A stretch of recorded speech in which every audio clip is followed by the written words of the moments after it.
물론 여긴 국민 라디오.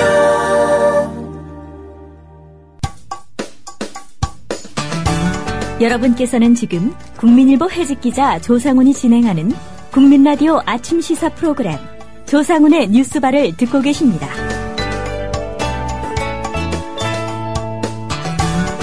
네, 어느새 8월의 마지막 금요일입니다. 영화 이야기로 금요일 마무리하도록 하겠습니다. 최광희의 영실이 시간입니다. 최광희 영화평론가 오늘 또 스튜디오에 모셨습니다. 안녕하십니까? 네, 안녕하세요. 예, 오늘 다룰 영화 어떤 영화입니까? 클린트 이스트우드 감독 다들 아시죠?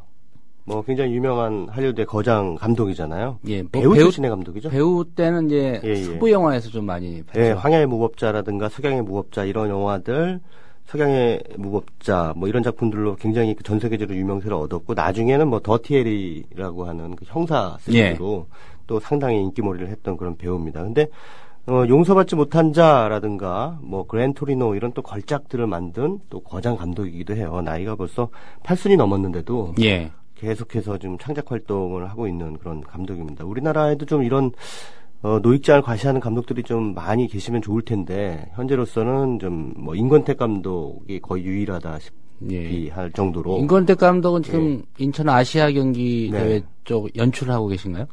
임권택 감독은 최근에 화장이라고 하는 영화를 연출했고요. 그 작품이 지금 베니스 영화제에 지금 출품이 돼 있습니다. 비경쟁 부문에 지금 출품이 돼 있는 상황이고요. 어찌됐든 그 계속해서 70 이후에 그 창작 활동을 하는 감독들이 굉장히 가물에 콩나듯 것도 사실 한국 영화계에 어떻게 보면 좀 문제라면 문제예요. 일본 같은 경우에도 그 얼마 전에 개봉한 그 동경가족 같은 작품도 야마다 유지라고 하는 카스네 감독이 만든 작품이거든요.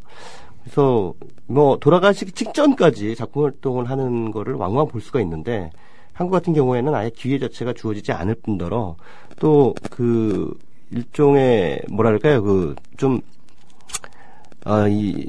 좀 구닥다리 같은 느낌이 나는 그런 그 영화적 관성을 좀 버리지 못하는 것도 그분들에게 기회가 안 가는 이유가 근데 하나예요. 영화계에 보면은 특히 영화계 원로라고 하는 분들이 영화인 협회라고 하는 쪽에 좀 많이 들어가 계신데 그 협회 뭐에서 하는 총회나 이런 데 가보면은 저도 뭐 취재차 몇 번 가봤거든요. 근데 뭐 거의 육두문자의 난립이라고 봐도 과언이 아닐 정도로 상당히 하여튼 그 정서적으로 좀 동의하기가 좀 어려운 그런 괴리가 좀 있어요. 그래서 한국에서는 여러 가지 좀 사정 때문에 창작 활동이 이어지지 못하고 있다 이렇게 보시는군요. 사정이라기보다는 이제 세계관의 문제고 지금 한국 영화계 원로분들이 주로 7, 80년대에 이제 활동을 하셨던 분인데 아시다시피 그때는 검열이 굉장히 아주 셌잖아요.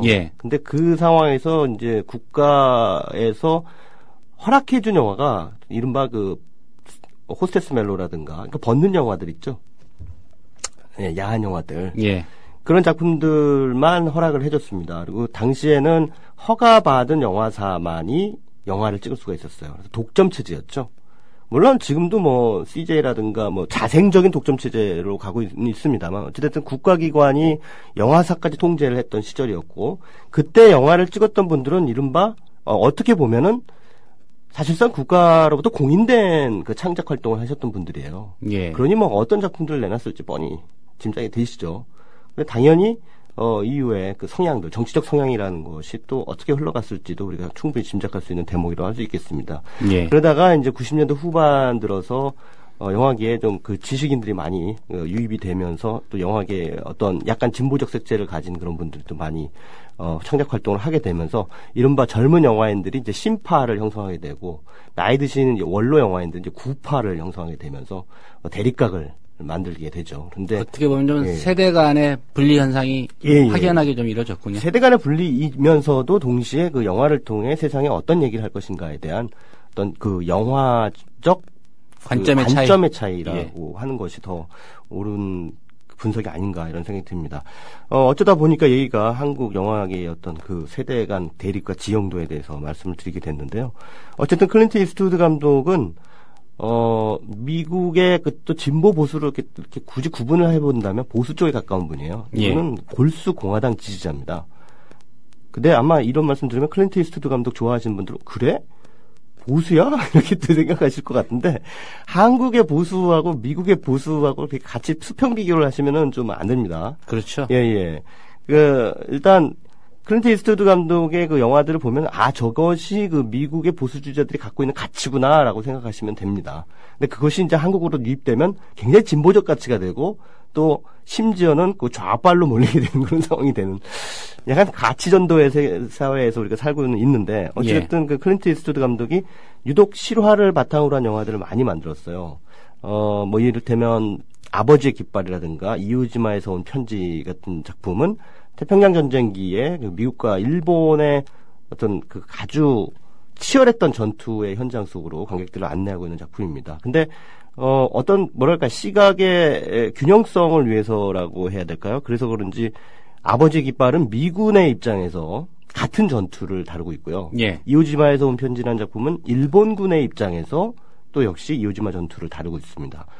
그래서 아버지 깃발은 한국에서 개봉했는데 이오지마에서 온 편지는 한국에서 개봉을 못했습니다. 왜냐하면 반일 감정을 의식해서 예. 그 일본군의 입장에서 그 태평양 전쟁을 다루고 있기 때문에 그 부분은 한국에서 용인이 안 된다라고 하는 판단 때문에 개봉을 못했던 그런 바가 있습니다. 국내 친일 인사들이 적지 않은데 그분들은 네. 보지 않았을까요? 어떻게든? 근데 뭐 그 영화가 그렇다고 친일 영화는 아니에요. 그러니까 전쟁이 얼마나 그 인간성을 말살하고 피폐하게 만드느냐라고 하는 이제 부분에서 전쟁의 이쪽 편과 그리고 이 전쟁의 저쪽 편을 동시에 보여줌으로써 그 전쟁이라고 하는 것이 사실은 쳐들어간 사람들이나 아니면 뭐 침략을 당한 사람이나 당한 쪽이라든가 이런 쪽에 어떤 승패는 있을 수 있겠지만 그 전쟁에 참여한 병사들의 입장에서는 모두 다 전쟁하기 싫은 거예요. 그렇죠. 네. 그냥 죽으러 가는 거잖아요. 그걸 누가 좋아하겠어요.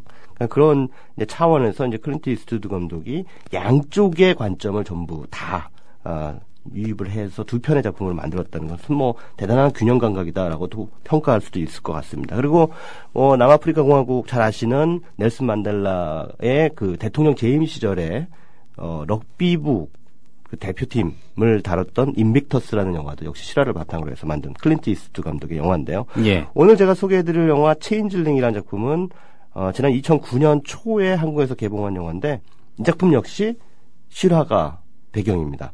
1928년에 실제로 벌어졌던 일인데 한번 사연을 들어보세요. 참 기가 막히고 호가 막힙니다. 주인공은 안젤리나 졸리가 연기한 크리스텐이라고 하는 여성인데요. 싱글맘이에요. 예. 그리고 이제 워킹맘이기도 하고요. 이제 일을 하면서 아이를 키우는데 홀로 어린 아들을 월터라는 어린 아들을 키우는데 이 월터가 어느 날 갑자기 실종이 돼 버려요. 그럼 실종되면 이제 경찰에 신고를 하면은 꼭 또 돌아오는 말이 24시간 지나야 된다. 뭐 그냥 어디 놀러 갔을 수도 있고 뭐 길을 잃었을 수도 있고 뭐 이랬으니까 뭐 가출을 했을 수도 있고 이러니까 조금 기다려보자 뭐 이렇게 되죠. 그래서 마찬가지로 크리스틴도 애타는 마음을 참고 조금은 기다려보는데 결국은 안 돌아오는 거예요. 그래서 이제 실종 어린이 이제 수사에 나서게 됩니다. 예. 이 영화의 배경이 바로 LA입니다. LA는 로스앤젤레스. 로스앤젤레스는 천사의 도시라는 뜻이죠. 예. 그러나 이 LA의 경찰은 천사의 도시하고는 굉장히 거리가 먼 상당히 그 부패하고 관료적인 그런 집단으로 묘사가 되고 있습니다. 실제로 당시 1920년대 후반이 대공황 시대였기 때문에 소위 말하는 그 마피아들과의 유착이라든가 경찰의 부패상이 굉장히 만연해 있었다고 합니다. 뭐 이런 가운데 이제 LA 경찰이 아이를 찾았다. 그러면서 데리고 오는데 그 아이가 아닌 거예요. 월터가 엉뚱한 아이를 데리고 와서 월터라고 우기는 겁니다. 그러니 엄마 입장에서는 엄마가 아무리 무식한 여자라고 할지라도 자기 아이 못 알아보겠어요? 그러니까 경찰이 그러는 거예요. 몇 개월이 지나서 애가 쑥 커버려서 자신이 못 알아볼 수도 있다. 근데 이 아이는 또 웬일인지 또 크리스틴을 보고 엄마 해요. 근데 크리스틴 입장에서 봤을 때는 전혀 자기 아이가 아니거든요. 얘는 내 애가 아니다라고 경찰한테 얘기를 하니까 경찰이 오히려 크리스틴을 이 여자 정신병자다. 자기 아들을 아들이 아니라고 지금 우기고 있다라면서 정신병원에 감금을 해버립니다. 지금 이게 실화죠? 네. 예. 실제로 있었던 일입니다. 영화 같은 얘기인데 이게 실화라는 얘기죠? 네네. 그래서 그동안 쭉 LA 경찰이 얼마나 부패했느냐를 비판해왔던 그 목사가 있었어요. 굉장히 양심적인 목사. 존 말코비치가 이 역할을 맡았는데 이 목사가 도와줘서 간신히 크리스틴이 병원을 탈출합니다. 그리고 나서 이제 LA 경찰국과의 전면전을 시작하죠. 근데 그때 얼마나 무능하고 또 얼마나 썩어 빠졌는지를 폭로하는 그런 전쟁을 이제 시작하게 됩니다. 그러니까 이게 지금 실화라고 지금 말씀을 드리지 않고 줄거리를 이렇게 쭉 말씀드리면 에이 너무 극단적이다 이렇게 생각하실 분들도 계실 것 같아요. 근데 세상에는 상식으로는 이해할 수 없는 일들이 또 버젓이 벌어지잖아요. 예. 그런 의미에서는 이 영화의 그 이야기도 같은 맥락에 있는 상식적으로는 도저히 이해할 수 없지만 실제로 벌어졌던 그런 사건이라고 볼 수가 있겠습니다. 근데 클린트 이스트우드 감독이 왜 이 사건을 굳이 영화로 만들었을까? 어떤 의미 부여를 하고 싶었던 것일까? 이런 건 질문을 좀 던져볼 필요가 있을 것 같아요. 예. 제 생각에는 개인과 공동체의 안전을 지켜야 하는 게 공권력이잖아요. 근데 오히려 그 공권력이 개인과 공동체의 안전을 지키지도 못할 뿐더러 그것을 또 기만해버린다면 거기에 당하는 당사자는 얼마나 무기력에 휩싸이게 되겠어요. 이런 상황을 클린트 이스트우드 감독이 묵직한 연출로 보여주고 있는데 예. 그 실화를 굉장히 충실하게 재현함으로써 더더욱 힘을 얹어놓고 있습니다. 그러니까 말하자면 1928년대 미국이란 시대가 자기 아들도 못 알아본다고 모성을 모욕한 거죠. 그죠? 그 시대가 모성을 모욕한 것이라고 할 수가 있겠죠. 게다가 정신 나간 여자라고. 네, 정신 나간 여자라고 몰아붙이니까 예. 크리스틴에게 감정이입된 관객은 얼마나 가슴이 먹먹해지겠어요. 답답하고. 이것이 천사의 도시라고 일컬어졌던 LA에서 80년 전에 실제로 벌어졌던 폭압적인 상황이었다는 거죠. 예. 앞서 말씀드린 대로 클린트 이스트우드 감독은 굉장히 잘 알려진 공화당 지지자입니다. 그래서 굉장히 보수적 가치를 옹호하는 쪽에 가까운 그런 분이라고 할 수 있겠는데요. 뭐 밀리언 달러 베이비라든가 아버지의 깃발 같은 그 클린트 이스트우드 감독의 영화를 보면 가족에 대한 관심사가 굉장히 크다라는 것을 알 수가 있습니다. 근데 시대가 개인을 핥히고 또 현실의 그 잔인함 속에서 뭐 좀 무기력해지는 그런 그 부성의 풍경, 모성의 풍경 이런 것들을 이제 포착하려고 애쓰고 있는데요. 이것이 체인질링이라고 하는 작품에서는 결국은 또다시 그 시스템에 의해서 고통받는 가족의 모습을 보여주고 있는 것이죠. 그래서 시대의 모순과 불합리함을 이렇게 조명해 주면서 미국 사회를 지탱하는 마지막 보루로서의 가족, 이것의 가치를 역설적으로 상기시키는 작품이 바로 체인질링이라고 할 수 있겠습니다. 예. 클린트 이스트우드 감독에겐 바로 그 가족의 가치가 정의라고 이렇게 볼 수 있는 것이죠. 예. 제가 한 가지 궁금한 게 네. 경찰이 다른 아이를 내세워서 이게 당신이 찾던 당신 아들이다라고 네네. 한 이유는 뭡니까? 그러니까 귀찮으니까. 수사는 해야 되겠는데. 네, 수사는 해야 되고 또 성과는 내야 되고 하는데 귀찮으니까 이렇게 아무 애는 데리고 와가지고 이제 걔한테 네 엄마라고 해라 그렇게 한 다음에 그냥 붙여놓은 거예요. 그러면 그냥 넘어갈 거라고 생각했던 거죠. 엄청난 상상력이죠. 예. 그때 그 미국 경찰도 그때 당시가 얼마나 한심했는지 우리는 알 수가 있는데 어찌됐든 이 영화가 우리에게 조금 제가 왜 이 영화를 오늘 제가 소개해드린 이유가 뭐냐면 어제 이제 유민 아빠 김영호 씨가 단식을 풀었잖아요. 예. 48일 만에 단식을 풀었는데 사실 그동안 그 김영호 씨가 단식을 한 이유는 유민이가 왜 죽었는지 알아야겠다. 그 진실을 알려달라. 이런 거였잖아요. 근데 그 대가로 이 그냥 생으로 굶고 있는 사람한테 엄청난 인신공격, 마녀사냥을 가했단 말이죠. 우리 한국 사회의 일각이. 정치권 뭐 할 것 없이 어버이연합도 물론 예. 지금 능멸을 하고 있는데 또 뮤지컬 배우라는 네. 그런 사람들 보면 일단 공감 능력이 현저히 떨어진다라고 하는 것을 뭐 우리는 알 수가 있겠는데 어찌됐든 자식을 잃은 아버지의 심경에 어떻게 그런 그 잔인한 얘기들을 할 수 있는지 그리고 그 외침을 외면하는 정치권 혹은 시스템 이런 것들은 하나의 폭력이라고 볼 수가 있는 거죠. 그 외면을 넘어서 거기에다 저주를 퍼붓고 약 올리고 능멸하고 신상털기하고 이런 사람들은 거의 괴물이라고 볼 수가 있어요. 신문에 네. 아빠의 자격 논란이라는 제목이 있었습니다. 네, 그렇습니다. 예. 그래서 미국의 보수주의자인 클린트 이스트우드 그게 얼마나 엄청나게 유치하고 정말 잔인한 짓인지 알고 있는 거죠. 그건 상식에 속하는 일이거든요. 근데 불행하게도 우리 현대사가 많은 괴물들을 양산했고 또 불행하게도 그 괴물들에게 권력을 쥐어줬잖아요. 그래서 그 새끼 괴물들이 지금 자기가 노예인지도 모르고 그 큰 괴물들의 입이 돼가지고 떠들고 있는 상황이 되는 거죠.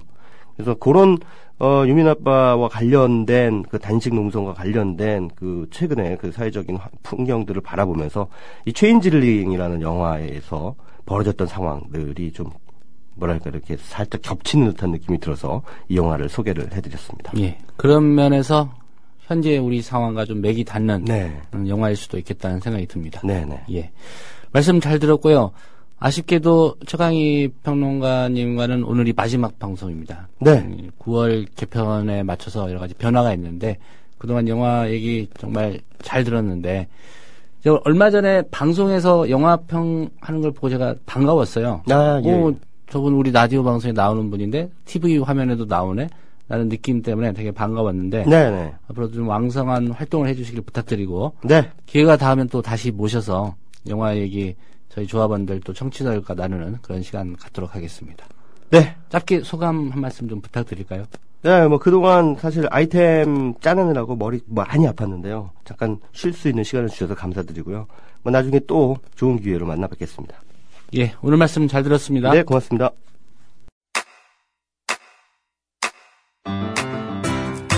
국민 라디오 지지하는 4가지 방법 아시나요?